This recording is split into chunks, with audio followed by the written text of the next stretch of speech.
Steven, it's a new year, it's 2022, and I've got a big, fat, juicy wish that it's going to be a year full of fulfillment here on You Can't Disappoint a Podcast. What do you think? I've got a big old sauce-drenched wish myself, just slapped on my plate here in front of me, and I'm going to dig in to a whole nother year of You Can't Disappoint a Podcast. It's going to be a big year full of winding down our rewatch of Community and moving on to whatever comes next for us, and to be a part of it with us. There's so many ways to show your support. We've got a big old warm pool here for you. Come on and slip on your skivvies and slide down the ladder and dive in. How can they get in this pool, Zach? If you put your toe in the water and it feels fine and you want to get waist deep, come join us on Patreon, patreon.com/can'tdisappointpodcast. It's the way to support this show and to help us move it forward as we move into the future. It's also the way to get more of us every week with our live pre-show every week, You Can't Dis a Pre-Show, and all kinds of Patreon exclusive content coming all the time, Steven. We'd love for you to support us on Patreon, but you can also hang out with us free of charge over on Twitter at You Can't Dis a Pod. We are also on Instagram at Can't Disappoint Podcast, and we're on Facebook and YouTube under the whole name of the show, You Can't Disappoint a Podcast. Also, if you would like to be a part of the show every week, you can email us at can'tdisappointpodcast@gmail.com. To be a part of next week's podcast, write us in your trivia, your favorite funny moment, and your episode MVP for next week's episode of Community, and we'll read it out loud on the show. If you like what we do here, leave a review wherever you leave reviews about podcasts. Yeah, maybe like the Sharper Image product review site. Leave us a review there.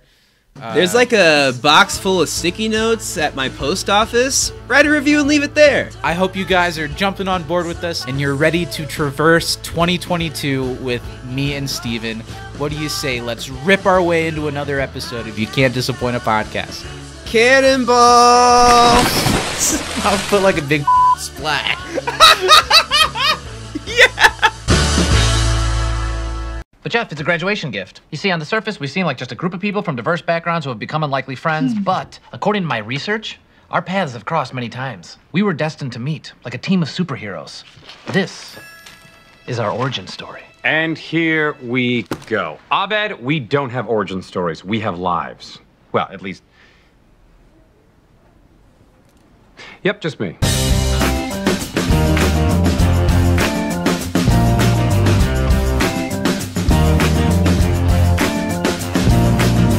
You know, I thought maybe I would start off by like coming up with some elaborate way that our lives have interconnected in so many ways, because we've known each other a long time. Yeah. And we've drifted and come back and drifted, but I just didn't have the Abed epic quilt mentality to do that.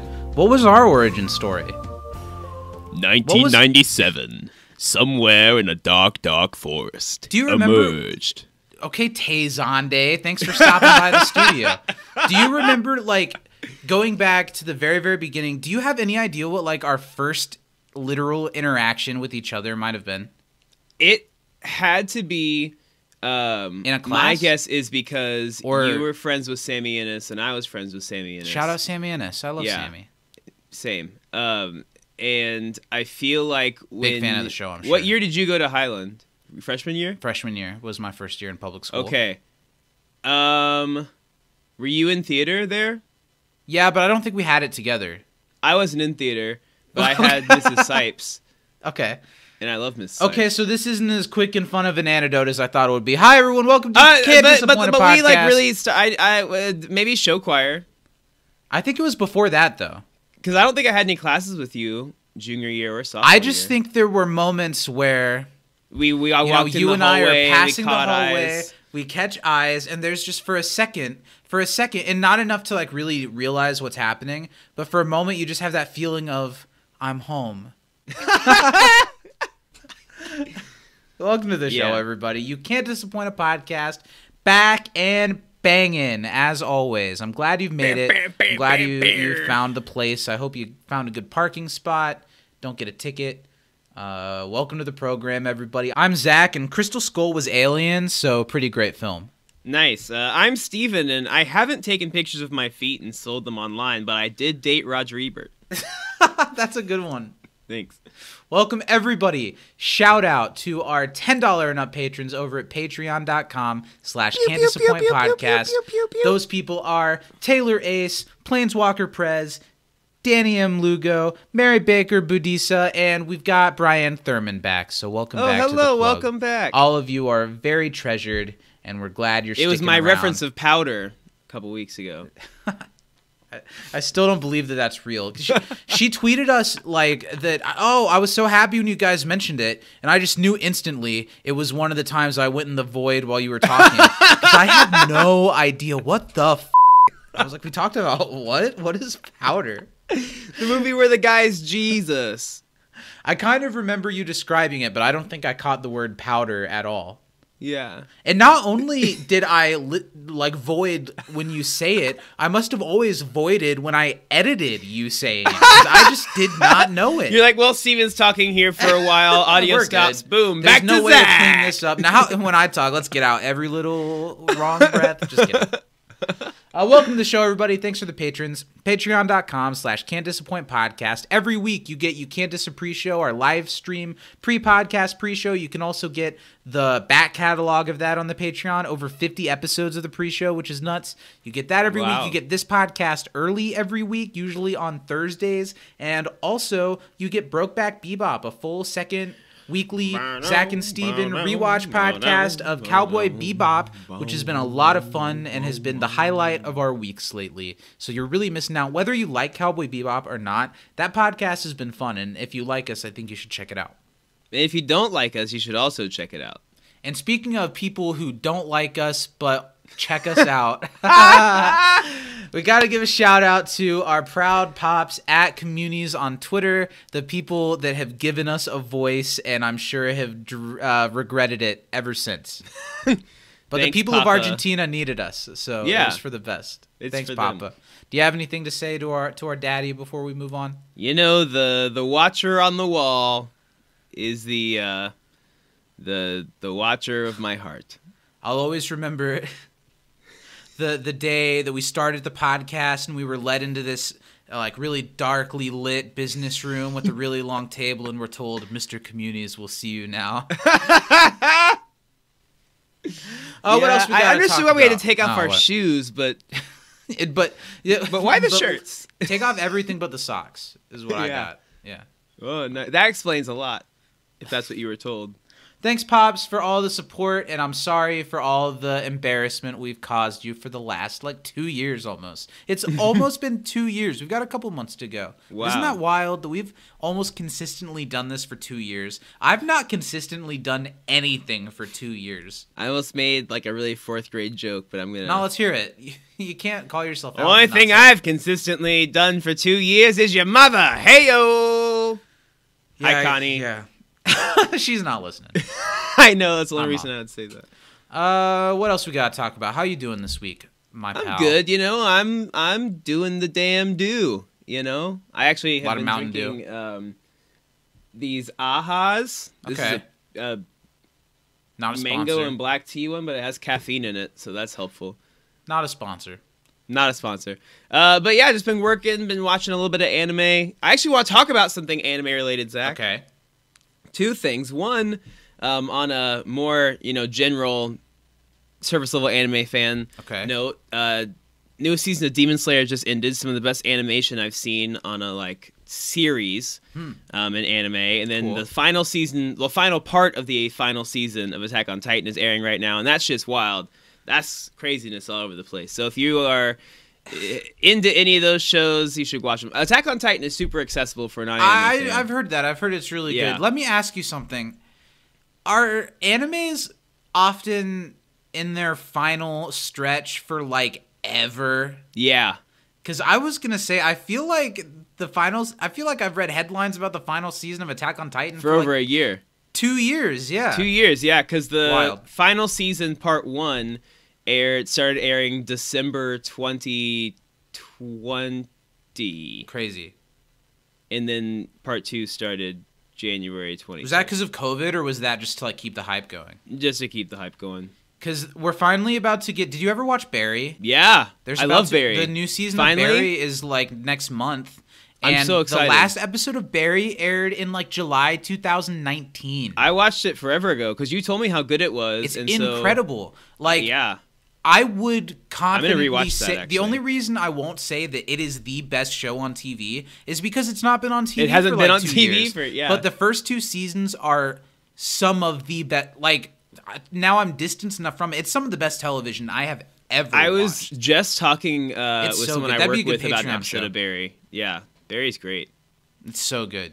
And I was who always kind of knew? like a Bill Hader naysayer. Yeah, who knew? Yeah, that he was so talented. Of course he was, because he was like, he's one of those funny. guys on SNL that he's so committed and so like hits his mark all the time that you kind of like don't give him, he doesn't quite get the credit he deserves because he's always there to show, like Ken Jeong in Community, you know? But then of course he can bring out a powerhouse performance. It's just that on SNL, he was like a team player. He wasn't like look at me. I watched some Oscar movies. I want to touch on that before we get into Community for the week. I've watched 3 since we've last talked. Quick rundown: I saw Coda, which stands for Child of a Deaf Adult. It's or Deaf Adults. It's a very touching movie, really, really sweet, about a young girl who can hear, raised by a deaf parents with a deaf brother, and she falls in love with music. And she wants to go to music school, but it contradicts with her kind of being the guide for her family into the hearing world. She's their interpreter, and without her, they have a big safety net taken away. But also, she's got to be able to like reach out on her own. And it's a really sweet movie, a little schmaltzy at points, but definitely made me cry, and not just like in one moment. Like quite a few moments in the movie made me tear up. Definitely recommended. Really great. Troy Kotsur got nominated for Best Supporting Actor off of it. Don't know if he'll win, but he's kind of who I'm rooting for right now. I also watched Dune. I thought I was going to be bored, and then it felt like the first time I watched Star Wars. Wow. It was incredible for me. Every new detail about the world I comprehended and was like so interested in it. And the world building, it's just really great. I don't know anything about Dune, and I was in for every bit of the movie and didn't feel like it was inaccessible at all. I was worried it was going to be. Wow. Then finally, I watched The Mitchells versus the Machines, which isn't just one of the best animated films I've seen in a long time, but straight up the best comedy I've seen in years. Wow. It is so funny. It's so cute. It's so sweet. The animation is like nothing else. The characters are great. And it's kind of got a slightly tired smartphone type technology goes bad and humans have to take a stand against it. However, I think it's too bad that there's been so many other things that have done it before, because I think this movie does it best. Wow. It's a really, really great film. Phenomenal voice cast. I gave it a 5 stars easy. Yeah, I saw hilarious. that. I knew I had to watch it now. I gotta see It's it. funny from beginning to end. Is that new enough that it's still in theaters, or is it It's on on like, Netflix. streaming? It's a on Netflix Netflix? original. Okay. Wow. And do you know anything about it, really? Not really at all. So it's executive produced by Phil Lord and Chris Miller, who are basically Nice. everything right now. They did the Lego movie. They did Spider-Verse. They did they did Cloudy with a Chance of Meatballs. They've done all kinds of stuff. And the movie it's not as good as Spider-Verse, but it's comparable to Spider-Verse in how inventive its animation style is and all of the things that I they think do with Spider-Verse it. is like the animation there's one of the most progressive and like daring I've seen in a big picture, like big money movie in a long time. I highly recommend you check out The Mitchells vs. the Machines. Okay. It's nominated for Best Animated Feature. It's pretty obvious that Encanto is going to get it because of all the buzz around that movie. And I haven't seen Encanto. I'm sure I'm going to love it. But just based on how much fun and how much I smiled the whole time for Mitchells versus the Machines, I don't think I'm going to like Encanto. I kind of am. It's the underdog. It's not going to win, but I have a lot of love for it. Definitely recommend. Now, when you check watch it out. Encanto, don't go in thinking I won't. As I'm Mitchell excited and to the see Machine's it. rival. Think of it as Hamilton's baby. When Alexander Hamilton but laid nobody an likes egg, Lin-Manuel Miranda and then- anymore, which makes me why does sad. everyone hate him? I Because feel he's like successful? I feel like it's that he's successful and that he kind of does his thing, and it's very much his thing. You know what I mean? Like, yeah, I guess. I don't I don't know why people are mad at him for it.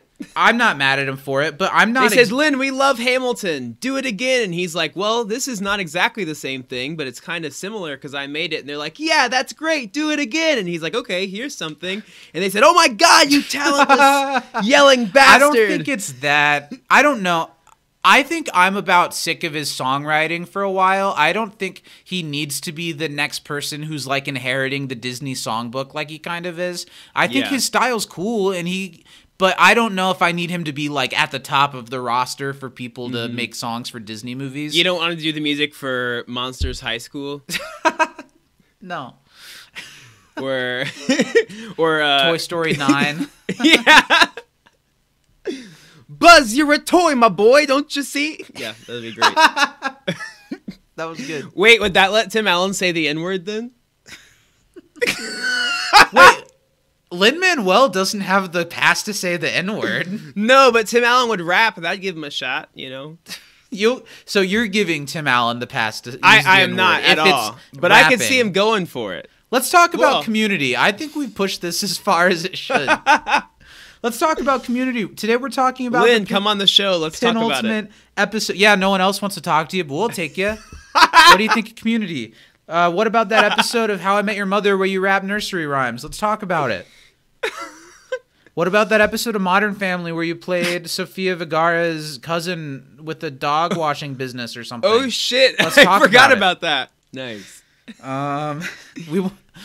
Let us know if Tim Allen can say the N-word or not. Come on the show.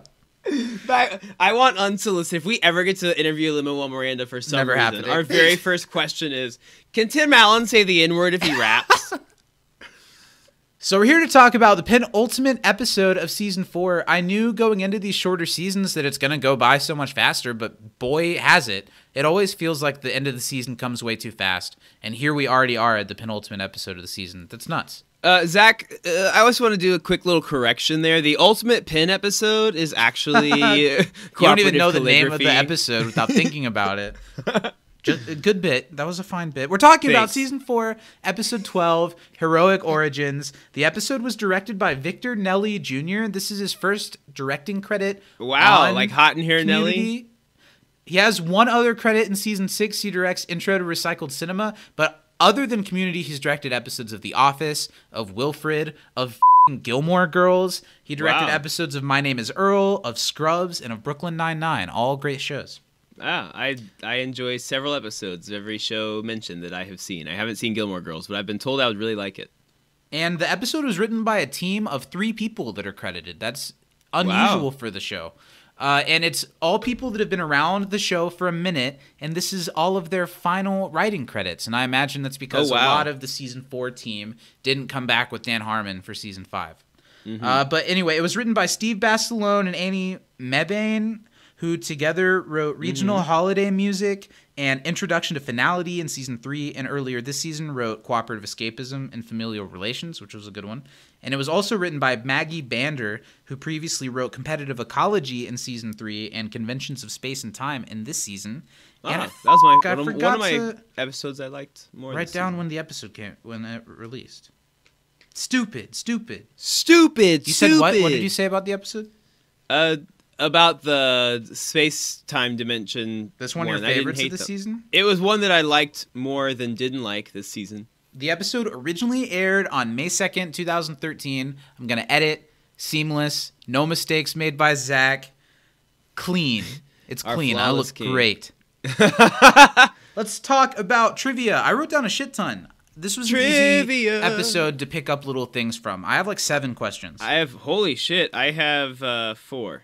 Okay, so I'll give you 2, and then maybe I'll end up... I don't want to take some of yours, right? So I'll give you 2. Yeah. Okay? Okay, go for it. Who does Chang predict will perform at the Greendale Casino?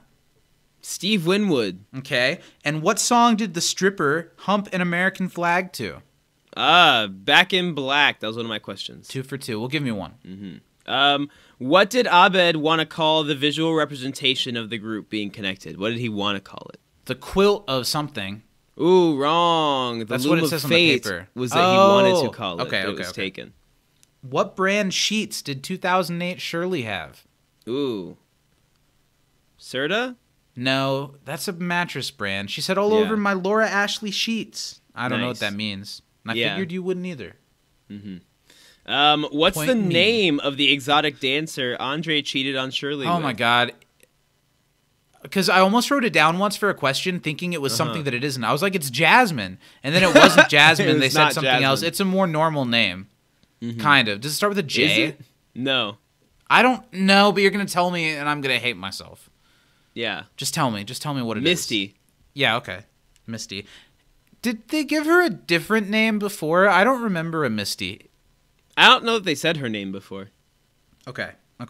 Next question for you. What superlatives are awarded to Troy? Oh. As many as you can get. I've got 1, 2, 3, 4, 5, 6, 7. There's 7 of them. Me. Most handsome, best smile, best prankster, most likely to succeed. No. Yes. Best practical joker. Yes. There's 3 you haven't. I've lost track. There's 2 or 3 that you haven't gotten. Anything else? Best person. I've got most handsome. Oh, funniest. No. Smartest. No. I've got most handsome, most popular, best smile. I like when he does the brush his teeth thing. Best moves, best practical joker, coolest locker, and most likely to succeed. Okay, I missed the locker and the moves. Okay. Not bad. You did pretty well. Bad. You did a good job. What does the dean have time to do now since Kevin is taking the lease renewal? Oh, shit. This is probably wrong. Did he say talk to a seamstress? He said go to the seamstress. Nice. Cool. Yeah. Nice. Good job. Okay. That's all my questions. Okay. I've got 3 left for you. What color are Magnitude's balloons? Pink and purple? No. What are you, colorblind? Blue and red. They were all brown to me. Just black and brown. What is the yogurt store called? Oh, Fro-Yo Mama. Nope. Yogurtsburg, which was a reference to the city of Pittsburgh, where several people from Community are from. Wow. And finally, what does the acronym SPIDER stand for? Not even a guess. That's at the end, when we see the blueprint for the big mechanical spider. Oh. Did you not even catch the big mechanical spider somehow? Steven? Are you there? Did I miss the intake? Dean Spreck. He's talking about or is it? And then it shows his blueprint of a giant mechanical spider. I probably It's going to attack Greendale. Jesus Christ, Steven. Did you watch the episode this week? Spider stands for... I said, what does spider stand for? And you said, SPIDER stands for Solar Powered Infiltration, Delivery, Engagement, and Recovery System, Mark II. Nice. Can't believe you didn't know that one. Let's move right I don't look past at spiders, this. Zach. I want you to look good, so let's just move right past it, all right? Let's just keep going. What did we get emailed in this week? Okay, on the email train this week, we've got 2. This one is from our lovely, lovely daddy. Hi, guys. Sorry I missed last week. Clean living prevailed. What does that mean? I don't know what that means. I mean, I'm really glad to hear it. He only watches when he's smack, on. But yeah. I guess he's right back on the wagon. I'm really, and he really binges on writing into our podcast when he's off it. His emails are very eloquent for. Well, I'm very curious to know what you mean by that, Dad. Yeah. I know this episode is divisive in the fandom, but I've always liked it. Andy Bobrow said at one point the finale would have a montage ending, and since this episode was the original finale, I assume the style would have continued, and I would have liked it. What do you mean? MVP... Does he mean This doesn't really have... The season finale... Anyway, just keep going. Just keep going. Forget I said anything. Just keep reading. My MVP is the Dean. Easily sold the idea that his awakening came from picking up Shirley's discarded nightie. That was funny. Have a great one, Communities, Matt. I think he's saying that this episode would have had a montage ending, then it would have been nice. That would have been cute, I guess. With the style of the comic book thing. Yeah, okay. I'm with you. Trivia. What was Abed's first question? He asked Shirley if she dated have Robert, you ever dated Roger Ebert? Roger Ebert. Roger Ebert. Robert Loggia. What did Annie balance with organization? The only one of that I remember was the Israeli folk dancing. Say that. She one, said say like the 4 or 5 question things. one more time. What did Annie balance with organization, dedication, and drugs? I didn't say the dedication and drugs part before. I don't know. I missed it. Next. But is it just Israeli folk dancing? I don't ask me. Is it just Israeli? It might be. I doubt it, but it might be. 3. What native group does Greendale sublet the land from? It was a Native American nation, yes. but I don't know which one. Did it start with an I? Was Maybe. it Israeli? Was it the Israeli folk dancers? The I Is don't know. 303 triplets, Zach? Okay, That's a the deep cut to answers. something We got that the nobody else ever heard. yeah. The first question that Abed asked was to Shirley if she dated Roger Egbert. It's a pretty easy Ebert. name to say. There's a G in it. There's not. In this email, there's a G. In Roger, sure. No. There is Roger no- Edgebert. There is. Rajbert for short. And then Annie balanced straight A's, extracurriculars, and Israeli folk dancing every Friday night. And then it was the Arapaho Nation. Not the Israelis. Not quite. Not quite. Think they're friends? Well, I think we biffed it on that one real hard, buddy. We nailed How's the it. next one gonna go? All right. Next email. The subject is BritaFeetPics.jpg. So you Open know that I shit. opened Open this that one. shit. Yeah. It says, Oh, "Howdy, it's just Steven." Tim It's Tam. from Tim Tam. Tro Tim Tam, you trickster. Tim Tam said, "Howdy, Steven. Your contribution to the group has already been noted, Zach. Your contribution has been noted." Does that mean I'm Piers? Is that what that is? Is that what they say about Piers? Oh, that's funny. I'm not Piers. I don't think You I'm know, Piers. it's tough out here, man. We can't all be Brita.feetpics@jpg.blog. Stop saying my Club Penguin username. Just read it. Trivia. Why was Star Wars re-released in 1982, and what made it special? Was it already 1982. the edited version in No, 19... No, that would have been. I don't know if that was 90s. It was or 5 years 2000s. after the first one came out, so I'm not sure. First one was 78. So it would have 4 been years. before even the third one was out. Mm-hmm. Does it have? Was it re-released because the last one was about to come out? Maybe. Do they say like- that in the show? And maybe they. No, I don't think it has anything to do with Community. Yeah. But that's my thought, because if maybe because there wasn't as much home media that they Yeah, would put so it we back could in the see it theaters again. before Return of the Jedi came out. Nice. That's my guess. And it was special because that was the best thing Jeff ever did with his dad. Yeah. I guess. I don't know. was. What does Troy ask for after his supposed keg flip injury? Was it Oh, could I almonds or get some? Can I get some corn nuts? corn nuts? That's what it was. Continuity error. What was Troy's original injury when he was introduced in season 1 versus what injury he receives here? He hurt his knee in this one, but I thought it was his shoulder. That must be what it was. That sounds right. Outside the theater, Abed states that Phantom Menace is dumb because Chewbacca never said, "Hey, Yoda, I know that guy." How is Abed incorrect here? Okay, I will answer I the don't know, they're question to the talking- correct are they answer, talking- Okay, what's going but on I here? will answer also in defense of the show. Okay. Tim Tam is saying that Chewbacca would have known Yoda because 4, 5, 6 happened already. But that's not what Abed is saying. Abed's saying in episodes... oh, wait! No, he's right. Chewbacca and Yoda never meet in 4, 5, 6. So Tim Right. Tam's correct. So Abed's They would wrong. at least... Chewbacca would certainly know of Yoda. Well, no, Yoda and Chewbacca fought side by side on Kashyyyk Yeah. in episode 3. Yeah. But in episodes 4 and 5, where Yoda is, Yeah. only Luke meets him, never Right. Chewbacca. Right. Yeah. Is there some, like, medal ceremony or something where they both appear? Yoda dies. Oh, sure. Mm-hmm. Spoilers! Sorry.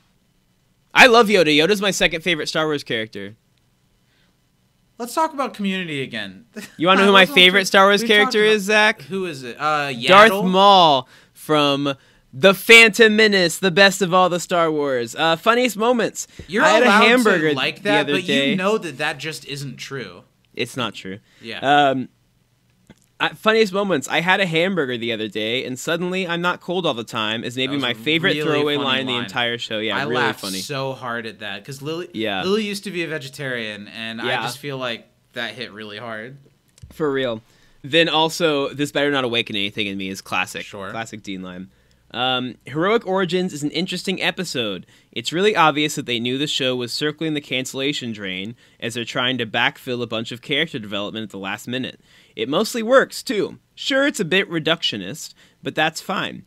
It shows how far most of them have come from their pre-season 1 selves. Speaking of which, it was so great seeing Senior Chang again. Yeah. Not so great with the terrible Pierce cameo. Yeah, I should talk about that. All in all, the episode is an acceptable penultimate Sorry, one. everyone's like, was that old guy Pierce? No, it wasn't. No, it was not. Even if the tease with City College ends up fizzling out. There's lots of callbacks and references. Steven didn't even see that part, so you're good. I saw his face. It's fun to see the obvious love letter to the show's fans in the light of upcoming cancellation. Here's the thing. My eyes automatically avert from spiders, so I don't fool with that. MVP is hard. I don't think anyone was especially fantastic here, but I'm going to go with Britta. She feels way more season 1 here, in a good way, and she's always good when she gets to portray the bleeding heart protester version of herself. Paintball adjacent finale next week. That'll be fun to dissect. Then it's off to season 5, which prior to this podcast, I'd have called my least favorite season. Whoa. At least after Troy leaves. Tim Tam out. Yeah, Tim Tam, get out of here. I think there was answers. a time when I would have said season 5 was my favorite season. Ooh, okay, I like this. I don't know if fun I fact. feel the other way. Okay, let's go. Answers. It was the third time A New Hope had gotten a theatrical release, and this time it was attached to a trailer for Revenge of the Jedi, the original name for Return of the Jedi. I was close. Because I said it was probably because Return of the Jedi was about to come out, and it was for the trailer for it. I kind of said that, though. All right, Zach. You helped me out with the year. Mm-hmm. But I said the thing about it being when it came You out. win the day, Zachary. You got more. Mark it down right. in the Steven, annals of just history. Admit that your whole life being a Star Wars fan has led to this moment where I'm a better Star Wars fan than you. You are, because I said that I called episode 7, episode 9, 10, and 11. That was f***ing funny. I was like, whoa, I missed that one. Okay. Corn Nuts dislocating both shoulders versus his football knee. Right. At no point in the original trilogy did Chewie meet or discuss Yoda. Luke didn't tell anyone why he was headed to Dagobah. Why couldn't they have just had him break his shoulders or dislocate his shoulders? It almost would have been funny if he does the flip and while he's like up on the thing, like there's like a crack and he's like, oh, if something happens while he's like in the up position. That'd be funny. Thanks for that email, I can't hear you. Tim. Me? I can't hear you. Is it me? It's you. It was me. When I did this, I pulled my cord up. What were you saying? We've been recording for... I haven't been able to hear you. You've been talking for the last 31 minutes, and Zachary has had me turned off in his ears this whole time. Everything makes so much sense. I didn't know you were here. All right, everybody. Practicing banter. That was the end of the emails, right? Yeah. Steven, how you feeling? I don't think I'm going to do very well this week. It could be tough. Yeah. Especially given the fact that I didn't watch the episode. Right, clearly. Now you're going to like start it off, be like, so there's definitely a spider. I got that part for sure. Do I get bonus points if I get the spider? This is not, we've talked about how this game works, and this is not how it works. There's no pre-discussion of how to get a good grade on this particular episode. What'll make you proud of me? Well, we'll all find out if Steven can make me proud as we find out. Did Steven watch the episode? Watch the episode this week with spiders. All right, buddy, you've got the traditional 20 seconds on the clock. Anything you want to say to the people? Any apologies or shout outs you want to make before we begin our journey? Sorry to the spiders out there. Yeah. You gotta be a spider. That Let's shit do sucks. this. 3, 2, 1, go. Abed's tracing back how they all met so that they could trace their heroic origins. Shirley and Jeff met because Chef got the stripper off who slept with Shirley's husband, and then Abed got the kids in trouble, and then Annie and Troy went to the same high school, and Annie did a lot of drugs, and she caused Troy to break his shoulder, even though Troy made her lose her mind and do drugs. Stop. Pierce. Okay, so the part where you called Jeff Chef doesn't help. I just imagine Joel McHale coming Chef in and Winger? like, hello, children. Chef Winger. You really tried to squeeze a lot in your last couple seconds once I made it very clear that you were doing poorly. But I don't know, man. And Abed gets in trouble with the kids? Abed gets the kids in trouble. I didn't get a lot about what did I not get? Britta. I didn't say Yeah, Britta's that's what I was name. thinking. You didn't get a lot about Britta. For an episode that's about connections, there was very little connectivity to what you just said. I think that's a Thanks, RuPaul. C. See? I'll take it. Yeah. Yeah. Were you expecting worse? I don't know what I was expecting. I don't expect anything. That's probably for the best. I expect the unexpected.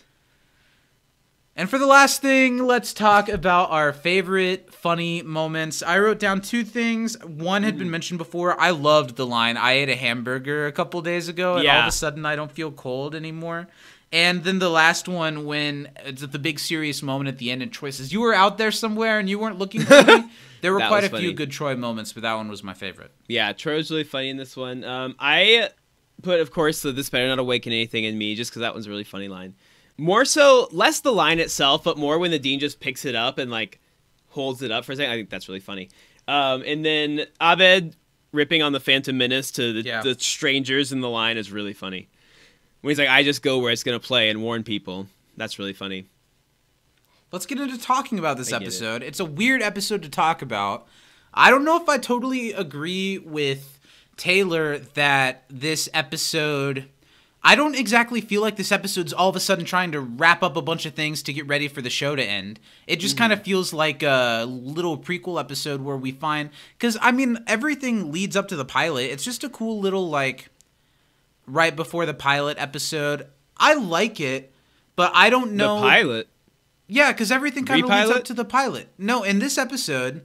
Everything in the past kind of leads to the pilot of Community. I was thinking that just like this episode, particularly them learning about it, led to the pilot, and I was like, "What?" But I understand now, Zach. I clearly was 3 paces behind you, Capitan.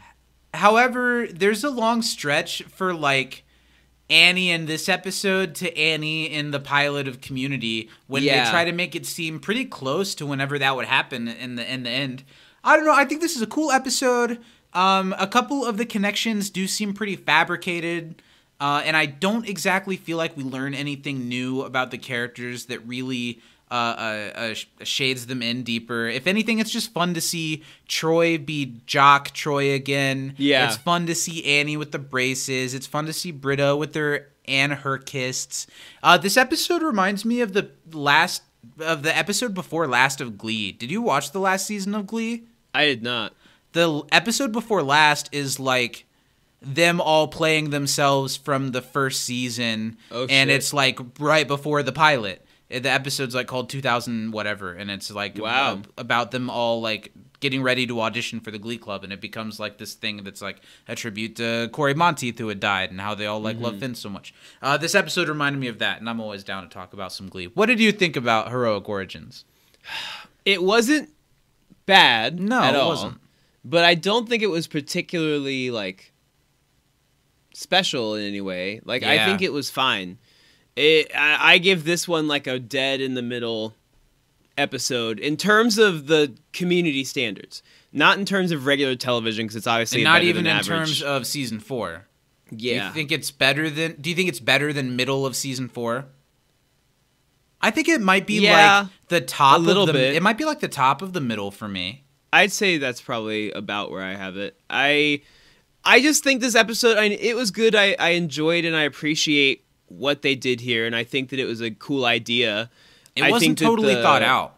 No, the comic book thing for me is kind of like every time they cut to commercial, I remembered or whatever. It almost felt like something that wasn't a part of the script. It felt like something that was added in as they were editing the episode, and it might have been, which makes it feel... I don't know. There's nothing really about the episode, even though it's about their origin story. There's nothing superhero origins about it, other than the quilt isn't a other comic than book. Abed like talking about Uncle Ben being murdered and that kind of thing. How he's like the comic book villain, but that's like grasping for straws to turn this into a comic book episode off of a couple lines of dialogue. Yeah, I thought of it like, and I guess he mentions Unbreakable, but Unbreakable is like based on a comic, but is it? Yeah. Because it's M. Night Shyamalan. I imagined it was just his. No, so there is like a comic about it, because that's where the guy, not Jeff Gordon, who's the guy that plays... Bruce Willis? No, in the next one they made. The guy from Glass? Split Personalities. Oh, James McAvoy. James McAvoy. His character is also based from the comics? Yeah. Interesting. Let's dive into this episode. Let's talk about it. I never saw Glass. Should I have seen Glass? Was it good? I didn't see Glass yet. I would like to. I really liked... I've never seen Unbreakable, actually. Unbreakable's good. I've seen Split. I like Split a lot. Split was good. The line that opens the episode, Abed, I like it. That is just, Shirley, did you ever date Roger Ebert? Excuse me? Nothing. I thought this was a good Shirley episode. I do think this is a good Shirley episode. In fact, I don't think any character other than the obvious Pierce is left out in this episode that's about how they all intersect with each other. But at the same time, that's kind of an issue of the episode because they don't spend enough time on any one character to really do something with them. But it is nice that like it'd be easy for them to leave out Shirley or to even leave out Britta or Annie or someone. Yeah. Or Jeff even in this scenario. I'm glad that they gave each one their due diligence in this episode. Yeah. I don't know. This is one of those times where, but we've got to do that report. I can't believe Cornwallis is doing this. This is one of those times where I could have done without that. Did you ever see the first episode of 2.5 Men with Ashton Kutcher after Charlie Sheen was off the show? Jesus Christ, what a weird call. And yes, I have.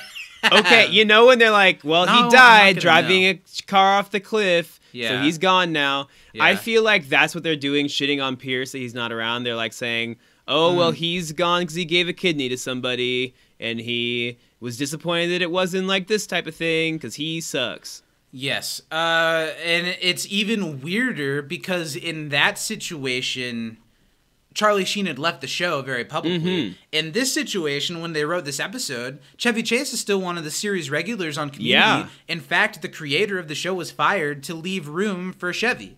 Yeah. So it makes it even a degree stranger that there's this shit talking. Now, Pierce is that curmudgeon already. It's not like there's this huge 180 now that Pierce isn't actually on screen. But it does seem pointed now that there's clearly something going on.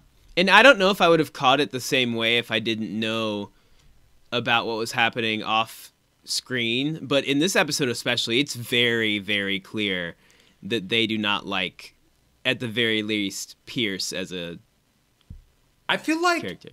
When I watched these episodes when they aired, I knew that before this season it was like Dan or Chevy. And then Dan left and Chevy stayed. I don't think I knew about the stuff that went on behind the scenes on this season. Yeah. So I think this episode did stand out to me in that way more than an episode like the Puppet episode. And specifically because of a moment that we'll get to at the end of the episode. It makes it so obvious. They like try to let Pierce be there when he's not there. And all of a sudden you're like, well, whoa, why is it not Chevy? I don't know. Yeah.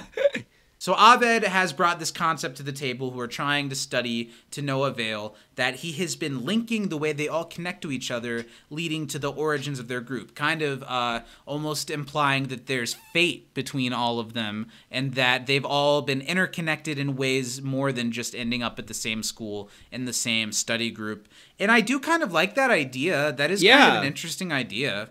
It's kind of like that, you know, obviously they take it in a more conceptual route. But it's that thing they did on Friends where everybody almost slept with each other like in the past because they all had met before at different times and didn't realize it. That's the other thing this episode made me think of. It reminded me a little bit of Friends, the one that almost was. That's one of my favorite episodes of Friends.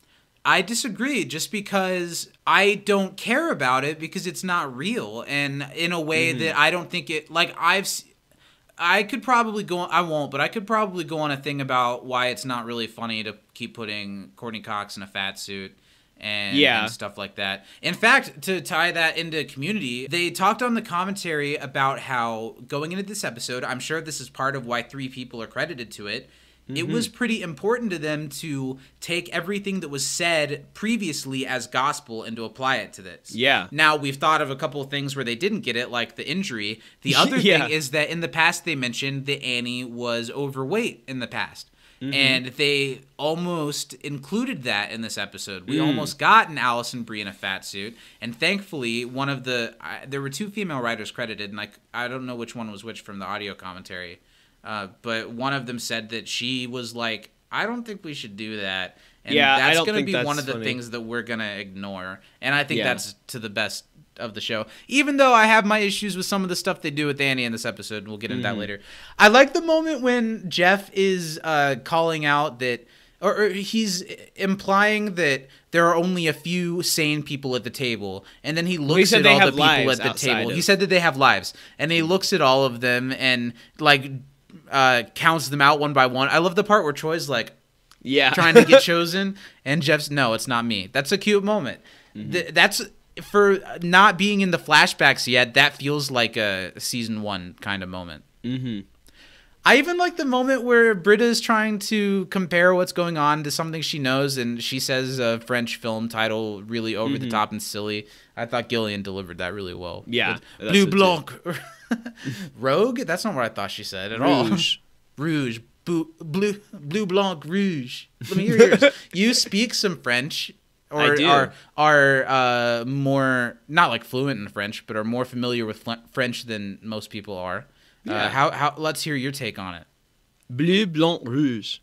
Now let's hear it with a little stank on it. Bleu Blanc Rouge. Oh, the head bob. That was that kind of felt like someone in the deep south. Yeah, that was someone like, supposed to. That hey was more Jenny, Creole. have we watched the Bleu Blanc Rouge yet? Now come on down here, Let's down get on down Court the Ass picture man, watch the box. Bleu Blanc Rouge. Now you sound like Boomhauer. Go Tigers. King of the Hill. Man, I'm coming on the Blanc Rouge, man. I like at least that this opening scene does a good job of setting up and then moving on with what this episode's going to be about. They don't really try to do too much going on in the present in this episode. Yeah, it's a pretty quick... There's no we cut back to the study room where this is happening because of what's happening. There are the moments where they kind of get jabby with each other or are more invested in the story, but I think it's to the credit of the episode that we spend little of it there and more of it on the flashbacks. The elephant in this episode, perhaps since there's no Chevy watch, is this is the great culmination of the Changnesia storyline. And I definitely forgot going into this episode that that's how this ends. I did not remember much from this episode apart from the intertitles, the little comic book moments. I didn't remember much about what happened in the flashbacks or how they were reconnected to each other. What do you think about Chang in this episode? Let's talk first about Chang in the present before we talk about Chang in the past. I'm not a huge fan of the faking it Chang thing because I think it's not super believable. What I do like is I think that the scene towards the end of the episode with Abed is pretty good. We'll get there. And Ken Jeong does a good job this episode, like always, but I don't like very much at all the Chang and Dean Spreck City College plot that's going on here. It never ever feels like the show had a clear plan for this storyline, and it also never feels like they have a very inspired culmination for the storyline to the point where I don't think it's just Steven's fault that the episode ends with this thing that's supposed to be something big's gonna happen of this, but no, it's not, and you're not missing it. You know what I mean? I don't think it's really your fault that it didn't stick the landing there, it didn't hold you to it. at that point. And so these scenes before the theme song of Chang talking on the cell phone and being like, "Oh, I figured it out. We're gonna on the anniversary of my empire's destruction." I didn't need all this. I'm not here for all this. I also don't think the last line before the like thing is funny enough. Like, Before he's the using the theme voice song? changer. That's funny, I guess. But The then he show goes, that has just Sky nailed Mall. that makes What? everyone else look like cheap in comparison. Brooklyn Nine-Nine knows how to have a joke that cuts right into their theme song seamlessly. And they do it like more episodes than they don't, and it works out really well. This one doesn't even end with a line. It's him like looking weird at the phone while Well, the Dean guy says Spreck Sky something. Mall. Yeah, and then- but it's not really that funny. yeah, It's not really that funny. it's just not. But we get our theme song, and then we'll get into the flashbacks of it all. Do you feel anything about seeing Dean Spreck again this episode? Is he a face No. that you're like, oh, what's City College up to this week? You don't Not feel even that a little way? bit. Mm-mm. City College is one of those things that in the first couple seasons, it was a pretty cool idea that the Greendale's just this underdog school, and the City College is always kind of pushing them down. Like the Space Bus, where they want to get the first space simulator, but all Greendale can get is the Kentucky Fried Chicken thing. Yeah, I that's don't funny. like that. Why would City College want to take down Greendale? I feel like I they're think that chumps. it They're nothing goes to too them. far when City College is like painted as this like super powerful, like has a lot of money, like stuff like that. I mean, 'Cause it's that still can be true, and it is still a college. I just don't get why they would be pitted against Greendale. That's so small. yeah. But and that's isn't what I'm really doing saying is stuff if they against really them. had that much resources and funds Yeah. as a community college, why would they give a shit about Yeah, this joke school? you're right, and you're taking me back even to where I wasn't quite sure why I don't like the season 2 paintball finale as much as the first season, and maybe it's the whole City College of it all. I don't really like Yeah. that it's like City College against the school. I like City College as this like unspoken villain. I like when Dean Spreck walks in and has like that weird sexy energy with Dean Pelton. I like the Space Bus episode when Greendale's trying to stand up strong in City College's shadow, but always fall short. I don't like the war. I guess that's what I'm finding.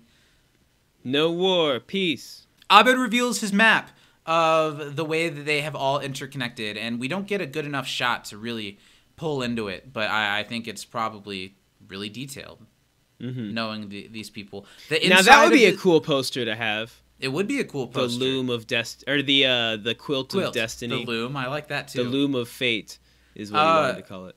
The inside cover of the season 4 DVD is like inspired by this, Oh, that's cool. but it's like all the episode titles and stuff.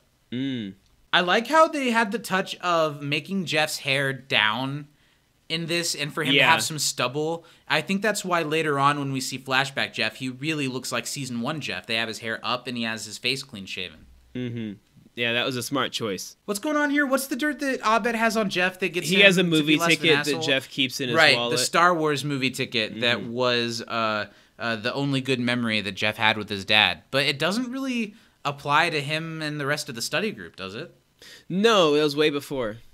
Yeah, I wonder why Abed went back that far. Because this know. only goes back to 2008. I would have almost been interested in a version of this episode that goes back way farther than that. Yeah.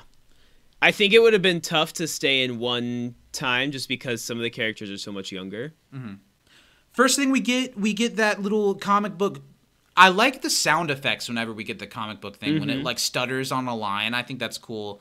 And then it focuses on, even though the comic book thing's a little pointless, but it focuses on an animated image that becomes what we really see. And the first thing we're going to get is Annie and then Troy in high school. Let's tear apart this plot line. What do you think about seeing these characters? What do you think about where they are at this point? Do I you think like it? These are two characters that I like a lot, and I think they've strayed away from that they do have a connection. They haven't really mentioned it in a long time. And they they don't certainly really strayed away interact. from where the character of Annie came from. Yeah, totally. So I think it's nice to remember that they went to high school together, and she at least was very aware of who he was. Definitely. I also think that we get a little bit of a like peek at Annie at this time. I mean, she's Little standing in front of her Annie locker Adderall. practicing her valedictorian speech and popping Adderall at her locker. So it's a very different Annie than we have today. We've always heard of Annie having this break, and we're seeing Annie really tense and pre-break, pretty close to it.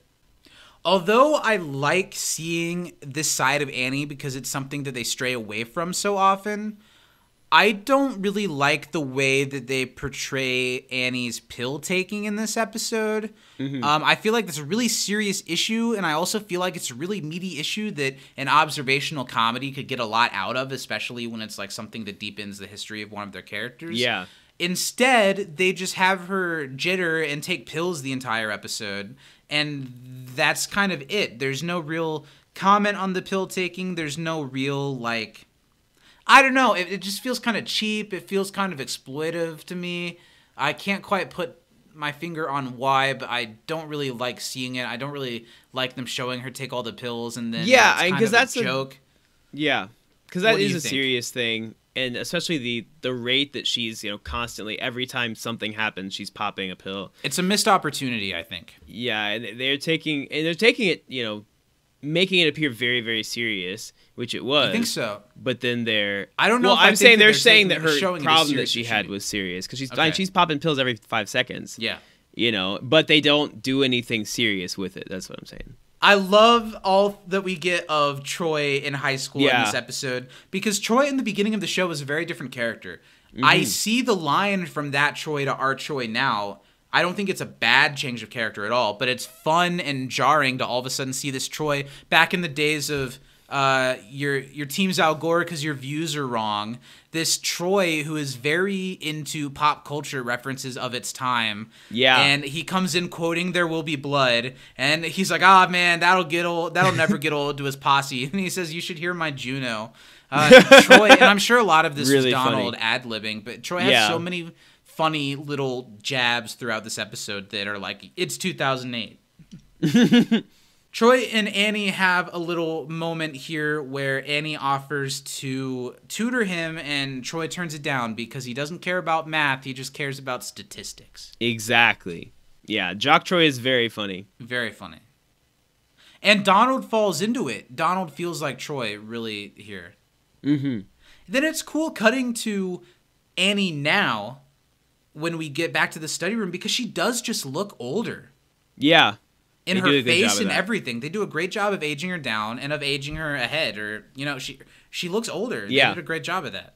One thing I was a little confused at when it's touched on their connection and it comes back to the study group and Annie's like, Troy doesn't even remember me. And Troy's like, yeah, probably not. Just move past that. What was so personal that wasn't already common knowledge here? Because he didn't want to bring up the fact that he blames Annie for him faking his injury or whatever. Because of what she told him. Okay, but I was just thinking... He wants to avoid conflict. Sure, but I was just thinking, everybody already knows that he faked the thing, I think. Doesn't everybody already know that he faked it and that he didn't really... Yes, which Annie says later on, is that we already knew that. And he's like, but you didn't know it was because of what you said to me. Okay, yeah. That's one of the things in this episode where what they do tracks, but I just don't buy that that's that big of a deal. Yeah, sure. Or that... I don't exactly buy that these little interactions that they're having in the past would really make Troy try to break his shoulders or legs or whatever. Yeah. I do like the sticky note when they're like, what about Pierce? And it's like, Pierce Hawthorne, fixture at Greendale, unavoidable. I didn't need the thing at the end of the episode. That's all I need. This idea that Pierce, it doesn't matter. He has always been at Greendale. He will always be at Greendale for now. And if you are there, you will run in contact with him. I think that's funny. Well, I feel like that could have also been a little jab at Chevy. He's a series regular, so they have to keep him there for now. Yeah. He's unavoidable. Yeah, that's fair. Abed looking through Shirley's stuff and finding out information, and Shirley being turned off by that, but Abed was just cold and took her socks and was like, here they are, you should watch these. There's some funny bits in this episode. There's some good old community writing in this one. Abed brings together that something occurred that led to them all being at the mall at the same day, which is interesting. And even though you kind of have to let your rational thinking go to believe all of this, I do like the idea of them all meeting together at one place that kind of holds this episode together. And it starts with Shirley, who made a purchase for $54 at the Love Hut. And we get a flashback to Shirley, 2008 love Shirley. Yeah. how they do 2008 Shirley. Yeah, So I love her funny. hair. She's got the The Obama Biden 08 shirt. Absolutely. And this episode is, as far as the past is concerned, again, I don't think what we learn about the characters is enough to justify everything that we do, but it is really fun and interesting to see the characters at this point in their life. And I think of all of the characters, Shirley is the most interesting to see as her marriage is about to fall apart. I think they get good mileage out of that, and I'm really glad that they didn't give her the short straw. Mm-hmm.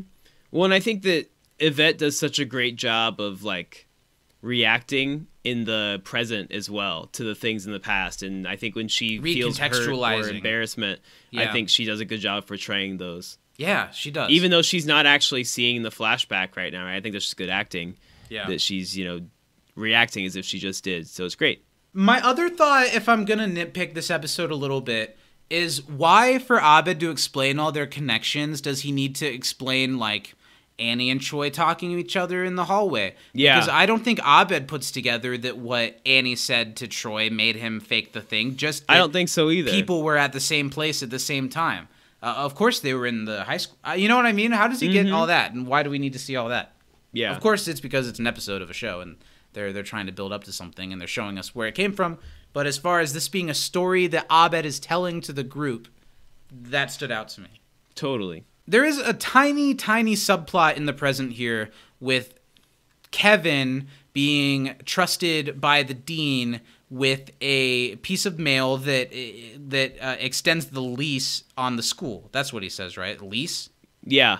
It extends their lease on the school so it doesn't get turned into a casino, which isn't the best of indigenous people's jokes. No, that was not the best.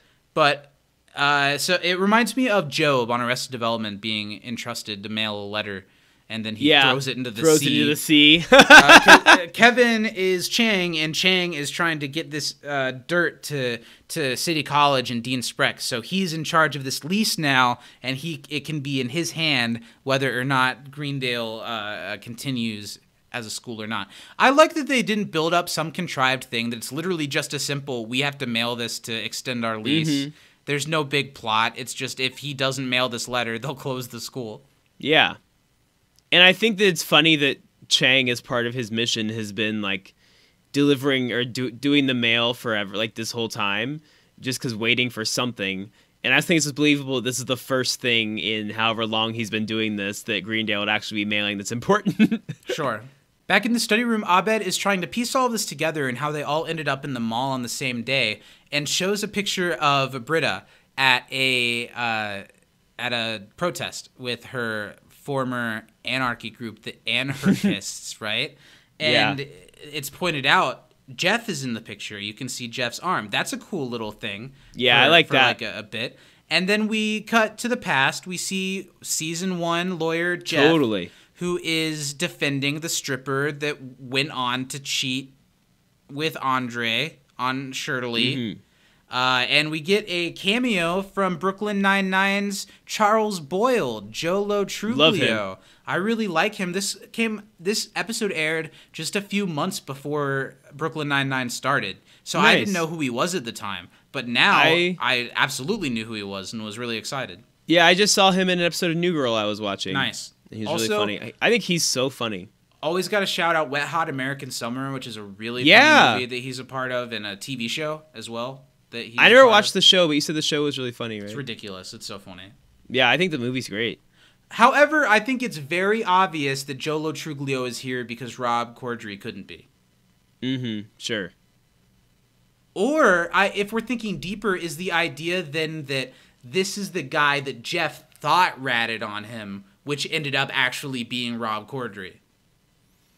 You know what I mean? Because there was the lawyer episode. Didn't Jeff already know it was Rob Corddry, though? Ooh, you're right. No, I don't remember. I don't remember. That's the only reason why I thought maybe it would. And Jeff acts like he knows who it is in this episode. But that's why does he think it's this guy? Maybe. Or does he say that he thinks it's Alan? They don't mention. He doesn't say Alan's name. Let's talk about Britta's punk look. That wig they put on her is just a travesty. Not good. I said to Lil while we were watching it, like, usually Gillian Jacobs in this kind of getup would, like, be working a number on me, but it was just very false. It not felt the best done costume Even her in the group show. of comrades, I don't believe that these people are friends with each other. No. It rings very false, but it is a cool way to get all the characters together and to see the characters at a different point in their lives, where Britta would be very anti a guy like Jeff, and they end up having sex with each other. Yeah. Britta suggests that they take this further and that they protest animal rights and go against an animal treatment center, and the rest of her group are out. They're sick of it. Their phase is over. They've had hamburgers. They've seen the light. They're not cold anymore. So Britta's on her own. Poor Britta. I have a question, Zach. Yeah. Is that a wig or is that like digital coloring? Steven, why would they do that? Now It later looks on, that they bad. do digitally glitter somebody in this episode. Oh, that's rough. That was bad. But We'll get this to looks that. so bad that I It think does it look might be bad. digital, right?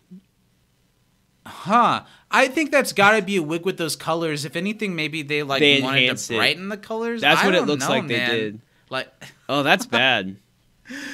that hair did not come out of Gillian Jacobs' head ever. And like the nose, It's not even her ring hairstyle thing. at all. I kind of like the nose chain. Like, it's egregious, but that is like something I could buy that Britta would wear something so over the top to like make people Maybe. stare at her. And like the hair, it's not the way that the hair looks. It's not that Britta wouldn't color No. her hair and have a style like that. It's that it is just a really just looks shitty bad. wig job Yeah. on blonde Gillian Jacobs. That's a botch job. Back in the study group. So the big revelation there was not that Britta's got a shitty wig. It's No. that Jeff was the lawyer. We talked about it. Was the lawyer for the stripper that Andre cheated on Shirley with. This is a little contrived that, like, sure, Shirley would be upset because you're always upset when you find out someone's connected to a part of your trauma that you didn't know. But, like, come on. I don't think... There's always that narrative of when a husband cheats that it's the person he cheated on with's fault for being this like Jezebel temptress. When no, it's that your weak ass husband went and slept with somebody. I agree. It's not on the girl usually, right? Yeah. So I don't really like this narrative that Shirley is mad at Jeff because if Jeff had gotten this girl in jail, Andre never would have cheated. That doesn't matter. Andre had this in his heart. Andre that would have night cheated regardless. Or you know.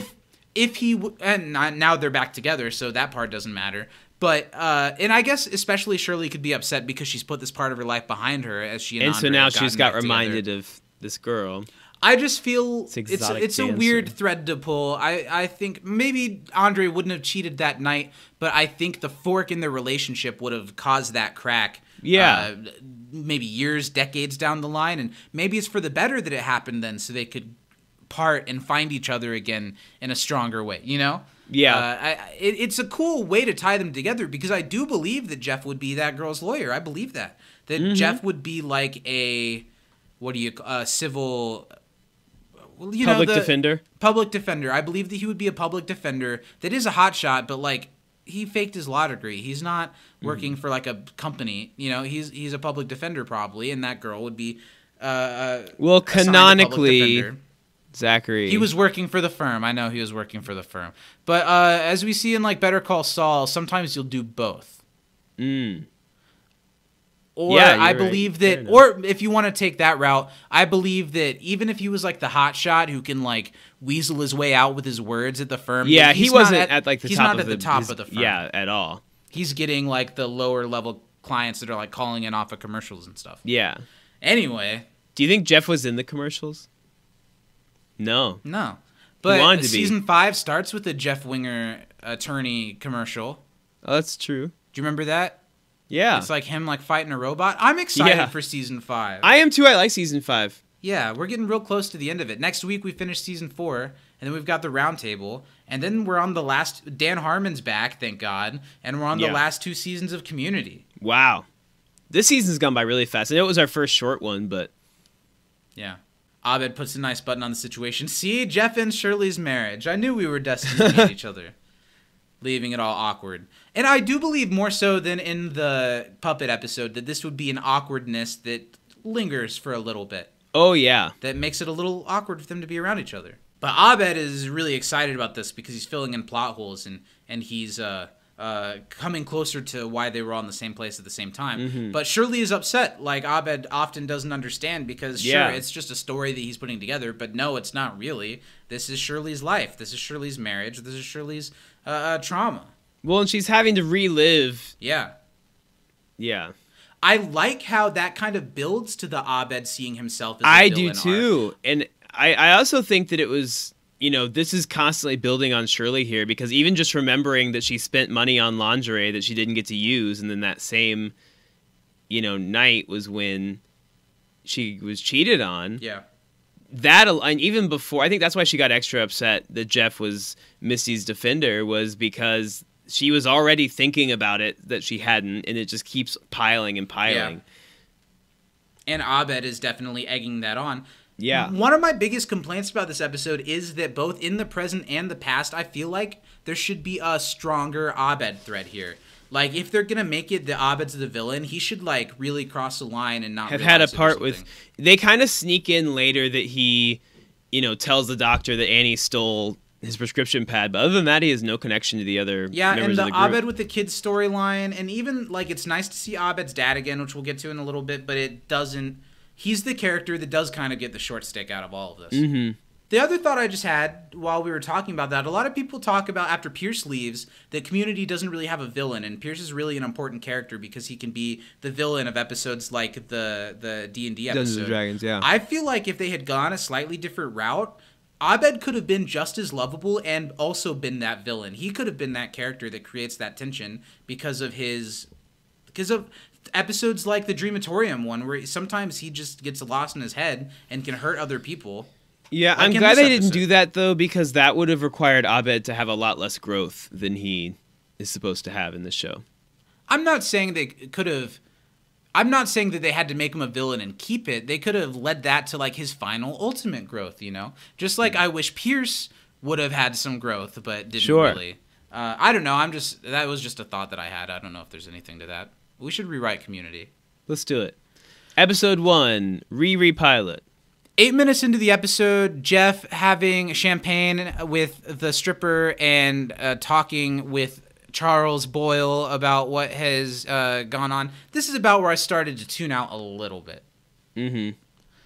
Yeah, I think the pacing kind of slows here a little bit. What's going on here? She makes a joke about going to do cocaine in the bathroom, and then... Joe Truglio is talking about how people are starting to whisper that Jeff doesn't actually have his degree. Mm-hmm. And are they implying that Jeff thinks this is the guy that's jealous and is going to say No, something? 'Cause he's kind of I saying, don't think so. But he's kind of saying it in like an aloof way. I want the show to be smarter than what it is. I think that would have made sense why this guy isn't Rob Corddry. But I'm pretty sure Jeff knew going into the episode with Rob Corddry that it was him who outed him. Because Jeff says something to him about it. I don't remember how that plays out, but I'm not 100% on board with that Jeff knew at the beginning of the episode. I think you might find it out in that episode. Which is why I'm thinking before that he thought it was someone else and maybe it was this guy. But I don't know. Maybe I need to rewatch Accounting for Lawyers, or maybe someone just needs to tell us. Yeah, someone should tell us. I don't like that episode very much, so I don't want That's to a good rewatch it. Whoa, that's a good episode. That's Not my the Shirley and Troy, or no, Annie, Troy, and Abed chloroform a guy and then themselves. Yeah, I like that part. That's a good episode. Drew Carey has a hole Not in his my hand, fave. drops a quarter through it. Yeah, That's a good one. not my fave. Okay. So now I'm back at the study group. They're all kind of fighting with each other. They're all upset now. Jeff is rightfully kind of upset at Shirley here, even though I get what you're saying, why Shirley is worked up and emotional about this. But I kind of get why Jeff would, like, pull back a little, because... It's not Jeff's fault. And also, he's a lawyer. He does what he's assigned, and he has to be impartial to the situation, and he didn't know Shirley at the time. Sure. Troy being the voice of reason and saying that he likes it, they're all connected, even though some of it's in bad ways. But then he undercuts Annie in the next sentence and implies that Annie ruined Troy's high school experience, which we'll find out in the next flashback. This is when Troy injures himself. We get the flashback of the keg flip. Which is great. I feel like there's some awkward stunt double cutting in this. Like that shot that shot when he comes up on the chair and like, oh, you know, it feels like disconnected from the rest of it. What a weird continuity error. They must have just not remembered that they had mentioned how specifically he had hurt himself. Yeah, which is a weird thing to not remember, because if you remember how and you like watched that episode to like check, then you would have heard them say. But Troy did that because what Annie said to him about him not being special, or what did Annie say that stirred him so much specifically? Because I think that's coming up late, because she really goes off the rails after he wins all the awards. But what did she say specifically that made him do this? I don't even remember exactly what it was. Because it was when they spoke in the beginning, and all they talked about was math and how he needed a tutor. And so, I don't know. Interesting. It's right after this scene, after she like freaks out about the award, she like chews him out and runs through a glass window. I want to talk about this. We're at a high school party. It's like a kegger. There are people making out. Annie's there popping pills. Why are they handing out awards to their peers? Because this is the official senior party. But Zach, Steven, don't you remember in high school we all got together at the most popular and studious person's house? I did not get that invite. And we went through our senior I don't think this superlatives, is at and there Annie's were house. tiny balloons. Did I say the You said the most studious. I said the most popular and studious. It's the combo. Clearly. I don't think that. I think the superlatives are announced at school or at a school event, not at some girl's house by some girl, while everyone's underage drinking. You clearly didn't go to high school, Zach. Well, I didn't, and that's true. I stopped at 4th grade. I was like, I've had enough. I've seen it all. So yeah, they hand out all the awards. This storyline, some of these storylines, I wish could have gotten a whole episode. Because we just don't get enough of it to really be anything but kind of silly, you know? Troy gets handed all these ridiculous awards, and everyone's really happy for him. Donald does some great ad-libbing off of the awards that he's given. Annie just keeps popping those pills. I don't like watching this part. It makes me a little uncomfortable. But when she is really upset that she doesn't get most likely to succeed because she's worked so hard and Troy hasn't, and she goes so crazy because of it, that she, wait, I'm confused. She's about to chew him out now, Zach. But Steven, I'm confused. Are we now, this is before Troy does the flip? Yes. Again? Yes. So we saw him do the flip and then we went again before he did the flip? Yes, because they left and they went back. I don't like that. I get it because he says, but wait, this, and they're like, now another. But in an episode that's already filling in all those gaps, they should have kept the storyline in order. That's why I was confused with what did Annie say. Obviously, it's here when she freaks out now. But wait, no, because why would they keep having the party and he do a keg flip after a girl's run through a glass window? What's going on in this timeline? They're in high school, Zach. They're not worried about a window. They don't care that some drugged up girl sprinted through tempered glass. Did the keg flip that you could see the window and it's not shattered. No, different angle, man. They were facing the couch. All I'm saying is the logistics of this storyline are a little f***y, but they still get to the point that they need to. Zach, What's you this guy really don't passed understand out on the chair American in the background? He's just taking a f***ing nap, man. It's high school party time. They're slow dancing and making out during the awards. Come on, you were there. I never was invited to a big high school like house party. I didn't go to a single high school party. Not my scene at the time. I went to a couple with you in college, and maybe I went to like small thing, like things at Ben's house were probably the closest I got to that. But I never went to a thing where it was like 30 people having a kegger. Yeah, I was too scared of my parents to do shit like that. Yeah, I didn't drink in high school really, so. So yeah, Annie tells everyone how smart she is and how much she's got it together. I like that she's the president of Campus Crusade for Christ, even though she's Jewish. And then she runs through a glass window. It's a scene that we've heard about. We know that this happened. Here's one of my issues. He's a mindless robot. We know that all of this happened before. We've heard them talk about this. I think that's why it kind of hurts me to watch her take all these pills and do this, because we already knew that this happened. This is just like a retelling of events that we pretty much know about. I didn't need to physically see her all hopped up on pills. That's why I'm upset about it, because they don't do other things that fill in detail. You know what I mean? It just feels like a retread of something. They're just showing that and really dramatizing it. Was funny when they call her Little Annie Adderall and talk about how she had a crazy pilled up era. It's not funny anymore when you see it. It makes it less funny in hindsight. I do want to talk about that. The run when she goes through the window is pretty bad. She takes off running, runs behind someone. It ain't no Matrix, that's for damn sure. She runs behind someone, and then after that, it is not Allison Brie. It's not even the same body shape, not the same hair. It's like not Allison running Brie. back. Meanwhile, we realize that Magnitude, wearing the same clothes and same hairstyle that he's ever worn, is also at this high school party, also went to Troy and Annie's high school, even though we've learned that he's British. And he hears 2 balloons pop, and everything clicks for him. Pop, pop. It's a good enough moment that I'm willing to let that one slide. I'll keep it. We'll let it slide. But couldn't he have at least been wearing like a different shirt or something? Pop, pop. I do like the jabs between Troy and Annie in the present, where Troy thinks he had it worse when Annie had to get reconstructive surgery and go to like Narcotics Anonymous and stuff.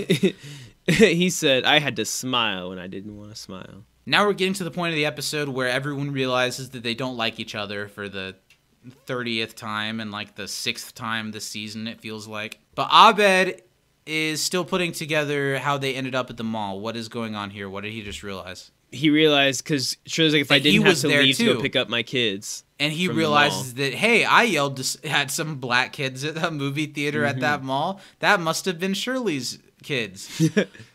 What's going on with Shirley's kids? How old are they really? It's different kids, and I feel like they're the same age as the last time we saw them, but this is in the past. And also, we see them in Season 5, and I think they're also this same age. But then the one that she had in Season 2 is also, like, older than he should be. Because in the Ass Crack Bandit episode, I don't expect you to understand how black Americans age, Zach. The amount of hardship that's on our shoulders every day. The conversation that happened on the commentary, the only cast member on it was Yvette, and it was writers. And Yvette literally said, like, making a joke, she was like, and those are my kids. Literally 2 different black kids every time. Never get the shade the same. Never get the hair the same. Never get the ages right. Oh my God. Do you know what the writer said? The writer said, welcome to TV. Like, also as a joke, but it was a telling moment. Oof. Of, like, this, I'm assuming, white writer being like, yeah, TV doesn't really get black people right. Sorry. Yikes. Isn't that yikes? That's awful. Back to the bar, Shirley is leaving Andre at their anniversary date to go get the kids. Why are the kids unattended at the movies? She probably like sent him to the movies for a little while, and then she would go pick him up so she could go on her date. This doesn't really track for me either. I feel like she would have had a babysitter. Yeah. She has to leave Andre, which is what's going to Those kids are old enough to fend for themselves in a public mall. They're like, what, 8? 5? Yeah, I guess I was doing that. 4? Yeah, I don't know. They've been 8, 5, 4 for 4 years now. Yeah, those kids are like 19 if you add up all the ages they've played in this show. They're fine.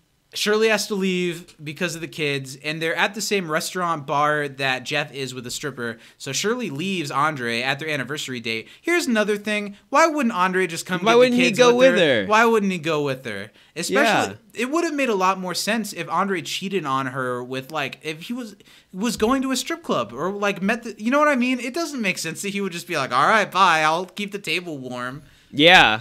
And That's then weird. within seconds or minutes is giving his number to a stripper. It's another thing that doesn't quite. Now that we're like pulling apart this episode and it's not going by so fast, I can't think about it. There are some things that are a little. Yeah.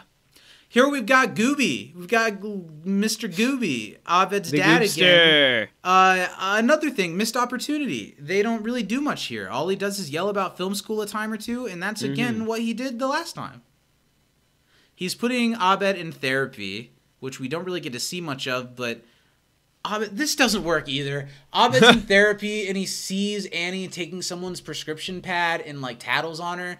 That's not, like, what therapy offices are like. It's not usually just, like, at the hospital or, like, at like, the med check. It's usually, like, at a place for therapy. Well, unless you're actually seeing a psychiatrist, they're not going to have a prescription pad anyway. That's true. Maybe he is seeing a psychiatrist. But it's another thing that, like, it works when it goes by really fast for them all to connect. But yeah, but what doesn't work is that there's a animal testing site within the psychiatrist office. Yeah, this is all in this mall, right? We're still in this mall. Like, next to the Jamba Juice, they've got the psychiatric animal testing clinic. One detail that this episode gives us that I do like is the linking of Annie's boobs to some animal testing disease to why Chang is the way he is. I like that. That's I will great. Buy. Another thing, I think... Wait, Shirley never met Abed in this situation. No. I was thinking Shirley would have put... Abed meets Shirley's kids in, like, season 1, and they're not like, you're weird to us. Yeah. It's because they're different kids. Because they're different kids. They're not the same kids. That's what it is. Because the kids definitely would remember that some guy yelled at them in the theater. Especially someone like Abed, who is memorable. The way he talks, the way he acts, the way he yelled about midichlorians, you would know it. Yeah. But Abed finds out that he's the bad guy here. And I said earlier that I like this thread, the Abed's the villain thread. And I do like it, but again, like other things in this episode, I think it's kind of a missed opportunity. I would have liked to have seen him do a little bit more with this, for Abed to learn something out of this, and I don't know that he does. Other than everyone like coming to cheer him up at the end. Also, not only is this a testing center for animals, she was able to give them the animal back and get a weed brownie for it. This place also sells medicinal marijuana. In 2008? There was medicinal marijuana in 2008. Was there? Wow. It's been around for a long time, especially in places like Colorado. I forgot they're there. However, I don't think you go to the hospital to get that either. So now Jeff says that Abed shouldn't take the blame because really it's all his fault. And why exactly is it? Because he told Jeff... look at that glitter. ADR glitter. None of it's even on her. It's just in the sky. It's just in the sky. I thought when she came in, she like just threw it in the air like she was LeBron James before a basketball game. That would have made more sense for them to do that. Instead, they called up Pixar and said, we need your best glitter effects now. And they said, we're busy, so they did it themselves. It was like a PowerPoint transition. This was one of a couple moments in this episode, being with Annie running into the door and here, where I had to go back and watch. I was like, what the? That looks... Yeah. Why did she have to be covered in glitter? Like, they sell body glitter. She, like, floofs her hair and glitter puffs out, but her hair's not glittery. No! I think what happened here is that they wanted to make a joke about her being a stripper and being covered in glitter.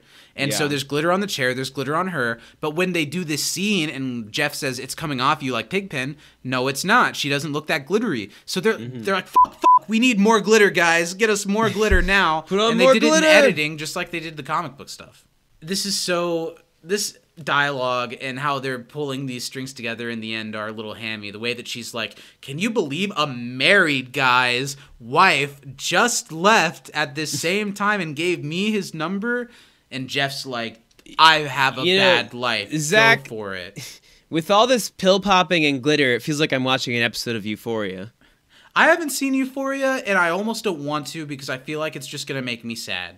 It's great, but yeah. I know that it's great, and I know that I know that I would like it, but when I hear that it's about, like, junkie kids and stuff like that, I feel like it's just going to bum me out. I don't know if that's something that I, like, want to watch. Fair enough. But I also am, of course, intrigued in it because of how big of a cultural thing it is right now. Yeah. Is it ever funny or happy? No? Yes. It's funny sometimes. I think there are moments of real happiness, but there's also a lot of these people have issues of different varieties. And I'm not at all saying that those types of things shouldn't be shown on TV the way that some people are saying about Euphoria. I just don't know if it makes me want to watch it. Like, I don't know. I think from a film is it about something, making standpoint. Is there like a plot to follow and stuff like that? Yeah. Okay. It's like the characters are always the same characters. Well, yeah, I knew that, but is the show just a bunch of kids that are junkies and stuff doing? No, there's only one addict, really. Well, anyway, the rest of them are just high schoolers. I'm sure I'll check it out at some point, but it just feels like a downer. Yeah. No, Zendaya's character is the only drug addict in the main cast. Zendaya, not in Dune very much, but she sure was great in it. Love Zendaya. Timothy Chalamet, pretty good in Dune, better than expected. I think I haven't seen him in enough stuff, but I think I'd like Timothy Chalamet. I like his look. I like the way he f***ed that peach and Yeah. Call Me By Your Name. So Jeff convinces the stripper that she should go f*** this married guy, and that makes this all his fault, even after he argued that it wasn't his fault. I don't know that I needed this double, triple cross. I don't know if it really is that big of a double, triple cross. Again, I don't think Jeff's involvement is really that much of an involvement in the situation at all. But this is kind of like the straw that breaks the camel's back, where they all go their separate ways, just about? Or is that still coming? I think this has got to be the last one. I don't know if anything else comes up, because I don't think there's anything... Because Britta doesn't really have anything else that goes on. They all decide to go their separate ways, yeah. They don't really want to study in the same room. They feel icky after this. And I don't think there's anything wrong every now and then, once you have like a intense thing with some friends, to be able to be like, I think we should put this away, go home, we're all still friends. Plow it out. Let's go. Lick some bums. What did I say my first sexual experience was to earlier? The community DVDs. You didn't go into detail. Is that what it was? Yeah. I don't think that's what it was. It's what it was, because you were saying that that's how you fell in love with the show. That's how you watch it now. And like it was your first sexual experience. You're like, no one was there, just me and the DVDs. That was on the pre-show. Yeah, so they all go on their own with their community DVDs to jack a couple out. That's how we started the pre-show today. Was talking about me masturbating to the community DVDs, and now we brought it up again on the other show, completely disconnected from that. Let's be honest, it's more complex than just masturbating to the DVDs, Zach. Well, to be frank, they were in, on, and around you. To be frank, I did not touch myself there at all. It's all nipple related. Nice. Anyway, Abed's left to feel bad. I do like that they bring up the Shirley Jeff connection from when they were even younger. I like that there's that little, you made me pee, like it would come up. So, well, great, now we're even, yeah. Then Abed has I would have been so excited about the you made me pee thing before, because nobody else knew about that. Now we're to the final act. Abed is sad in the present at the yogurt store that they all ended up in at the past, and Jeff, I like this, that Jeff shows up. We don't always see any more of that connection that Jeff and Abed used to have in the first season, really. But I like that Jeff shows up here to make sure that Abed's okay. Any other things you want to say about the Star Wars prequel hate that goes on in this episode? You're a big defender of the prequels. I am. I have to say, and I will never take it away from you, but it's because of what age you were when they came out. Sure, like I saw, 2 and 3 in the theater midnight release. And you were like 10. I was much younger for 2. Sure, but you know what I'm saying, like. But yeah, like so I have a lot of nostalgia for them. Movie theater but even experiences. reviewing the movies several times as an adult and as a teenager, I stand by that the music is better in the prequels. I stand by that the fight choreography is much better in the prequels, and they're more exciting from an action movie standpoint. I disagree. What I will say is that, some of the story stuff is awful. Nothing is as upsetting as the newest trilogy's descent from how good I think Episode 7 is. Because I would say 7 is in a fight for my favorite Star Wars movie. I really like Force Awakens, and I think that's a f***ed up thing that you just said right now. But here's what I'll say. I don't like love Luke the Force Skywalker in the original trilogy. I don't give a shit about his character. And that takes the movies down quite a bit for me. I don't want to run too much longer, and I don't want to go on No, too this deep is with a the Star Wars thing. cast now. Here's what I want to say to what you say about the fight choreography and stuff. Sure, it's showier and a lot more like well performed. But I feel like it's a lot more. I don't feel like it is very exciting, because in the originals and in the new ones, I think they do this well. There's a lot less of a like, if you get just a little singed by this thing, you're gonna get hurt really bad. I feel like it's like they're dancing and they're like performing a movement, rather than it's like literally just us going to town on. It looks like you know what I mean? I do agree, especially in the new ones. I think each swing has more of a heavy life or death feel to it. But I think if you don't got shit to say. No, if you look at Episode 4 and Episode 1, when the mentor gets killed. Episode 4 is a bad example. Yeah.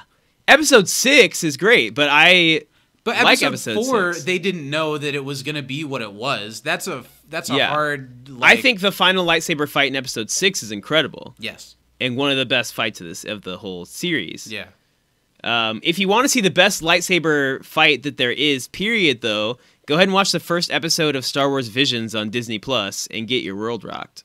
Okay, I haven't watched that. I'd like to. Yeah, best lightsaber fight, period. It's another thing. The Star Wars market is so oversaturated now. They're doing too much. It kind of was post prequels if you got into all the extended stuff. Like, it was hard to keep up with. I was all about the books and the shows. Didn't have to get into all that to be like a true Star Wars fan, right?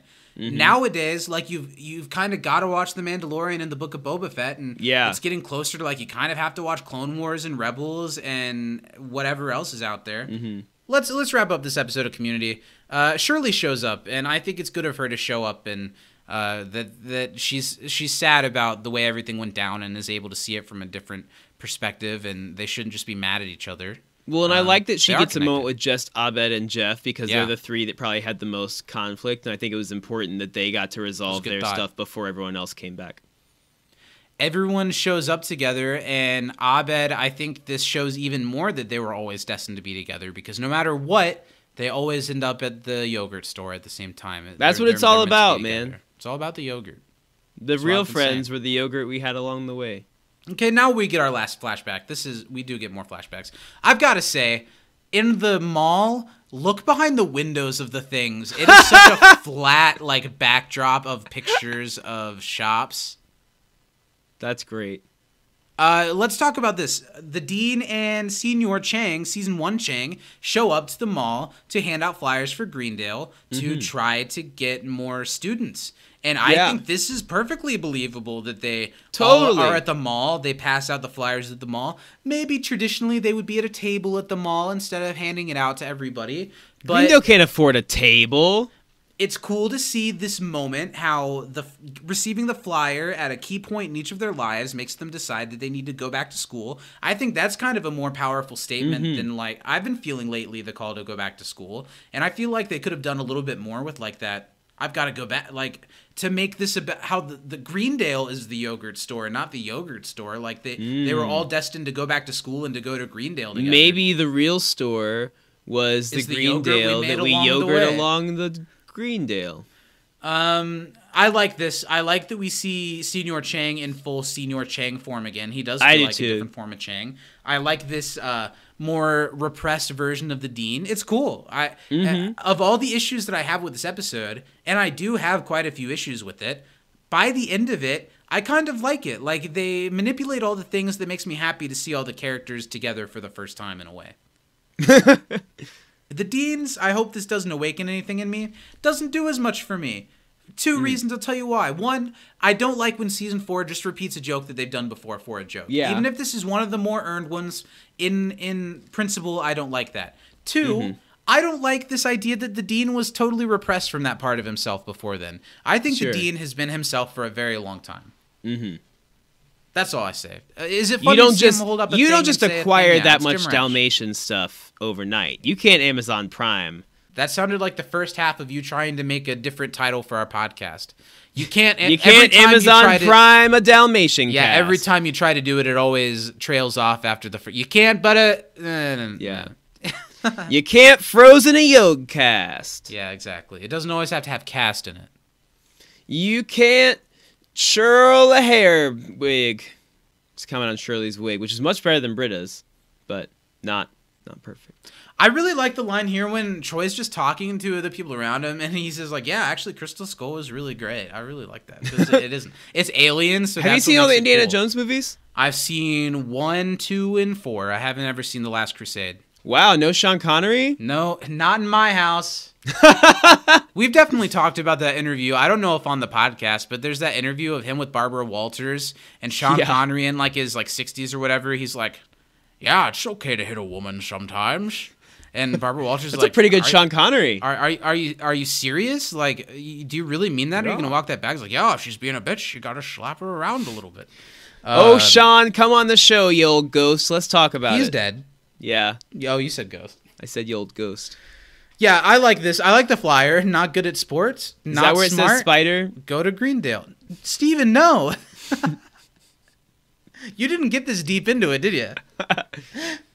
There is an acronym on the flyer. Okay. That's why that was the joke. Is it Spider? No, we'll get to that pretty soon. What if it's also Spider? That's the joke, Zach. He's a double entendre. Also, I'll say this to tie other things together, because we just saw the part in the episode where Abed says midichlorians a bunch of times. A lot of the things from the Star Wars movies, prequels, I would say especially, heavily inspired by Dune. Oh, cool. Dune came before Star Wars, and Dune has a way of doing something kind of like the midichlorians in a way that works a lot better. Nice. Like the spice. Spice is the thing in Dune. Well, you should watch Dune. It was really good. I have seen Ruby, Zach. What? Gosh, talk to Lil about it. They'll fill you in. It made my heart sad the moment when Troy calls Abed a dweeb and throws a thing at him. I didn't like that. Yeah. Troy didn't like it But he either. doesn't feel good about it, which is nice. Jeff overhears Chang talking to Britta about Greendale.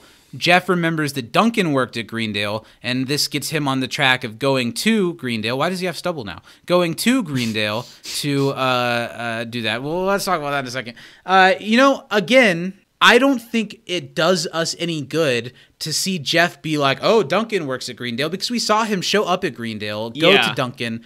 I still don't quite think that this gives us enough new stuff to feel worth it for me. No, I don't mind him asking if Duncan works there and then making a reference to that, but then him saying, maybe this won't be as hard as I thought. I think that's a little silly. Yeah.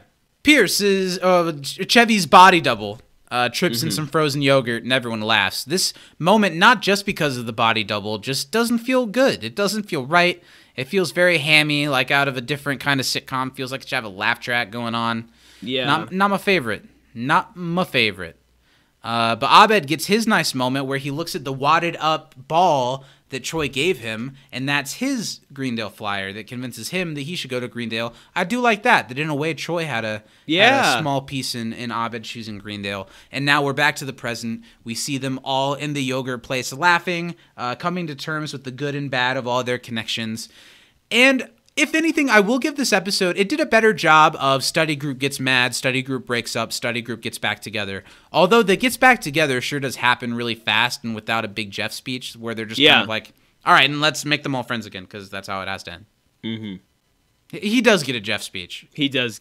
You think that Chef Winger is going to let this episode go by without cooking up a speech? Slouching over some froyo, no sweet music playing under it.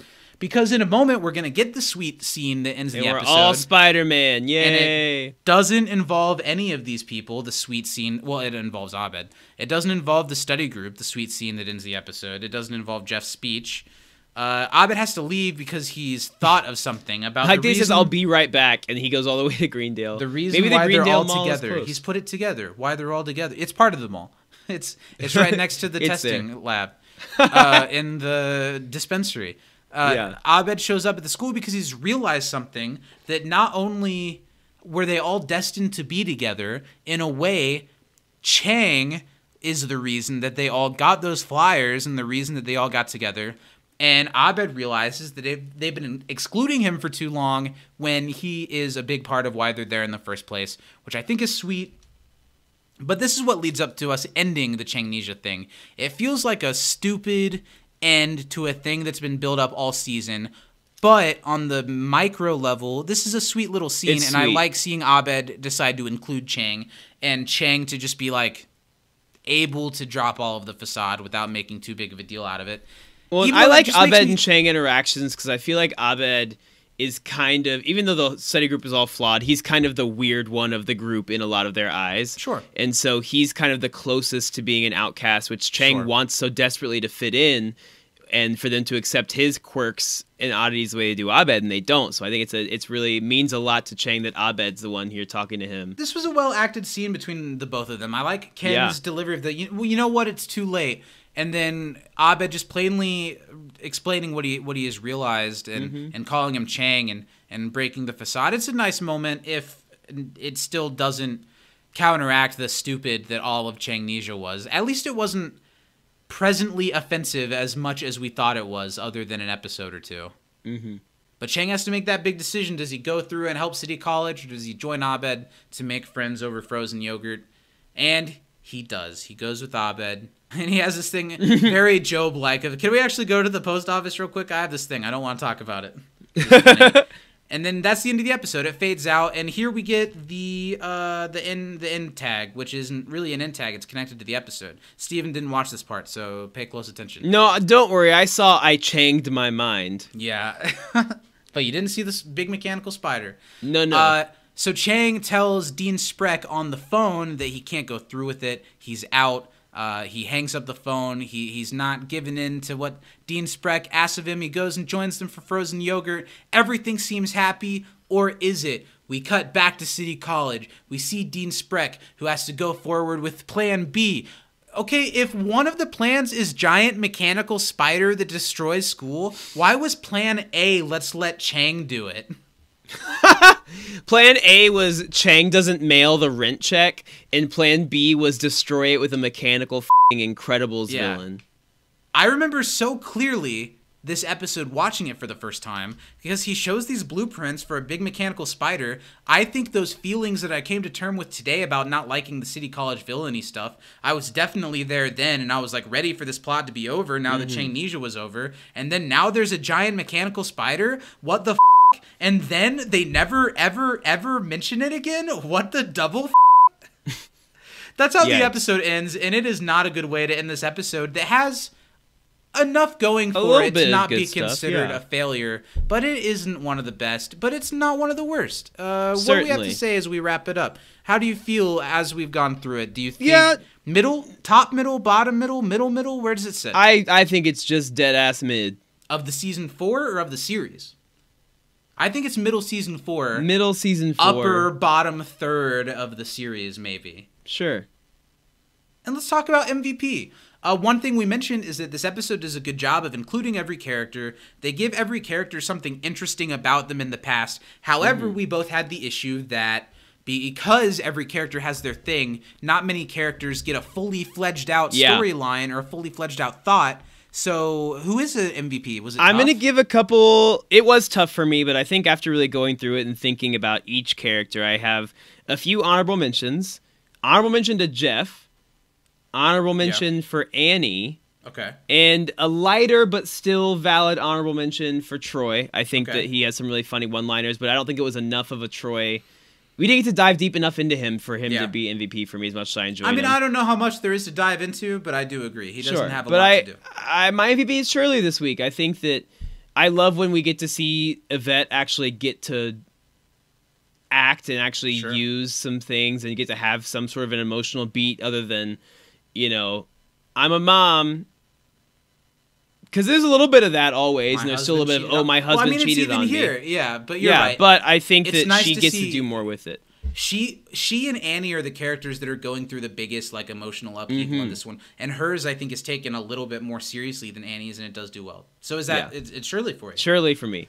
For me, I'm just gonna give an honorable mention because of what we thought about the episode and the way the characters are utilized. It could have gone a lot of ways, and I don't feel 100% on any of them. But I'm gonna give an honorable mention to both Troy and Shirley. Troy because I think Jock 2008 Troy is really, really funny. All of his pop culture references I love. And Shirley because of the same reasons you said. I think you wrapped that up really well. I'm gonna give mine to Abed. Because I didn't think I was going to, because I do feel like his storyline should have had more to it. But I think what he learns at the end of the episode and the way that he includes Chang is, even though it's rooted in the awful Changnesia stuff, it's a nice button on the storyline. It's a sweet button. Danny sells the shit out of that last scene, enough for it to be like a last-minute sway for me to give him the MVP. So that's who it is for me. Totally. And that's the episode this week. Steven, next week, we finish Season 4 of Community. Wow. It's nuts. I can't believe we've gotten to the end of the season this fast. I can't believe we've gotten this far into Community this fast. Well, it's been almost we made it through the wilderness, Zach. We made it through. Yeah. And I didn't know how lost I was until I found you. I found you. That from Glee, right? Yeah. Yeah. And then the everybody has sex for the first time episode. Even though, great job. Even though we've been doing this for 2 years, it still feels insane that we're looking the downstairs portion of the podcast in the eye. You know what I mean? Yeah. So next week, join in with us because your chances to do so are dwindling. Next week, we talk about the Season 4 finale.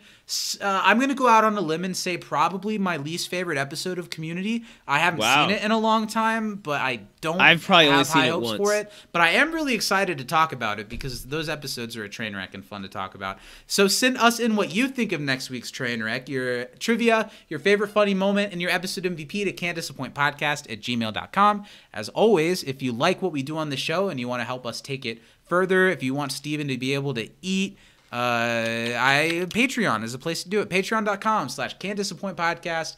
You Can't Dis a pre-show every week, early access to this show every week, and seriously, guys, Brokeback Bebop has been a lot of fun. And if you have any interest in checking it out, I suggest you do so. Steven, let's kiss these kids goodnight. Where can the people find us? Come over and party with us on Twitter over at You Can't Dis a Pod. We're also on Instagram under Can't Disappoint Podcast.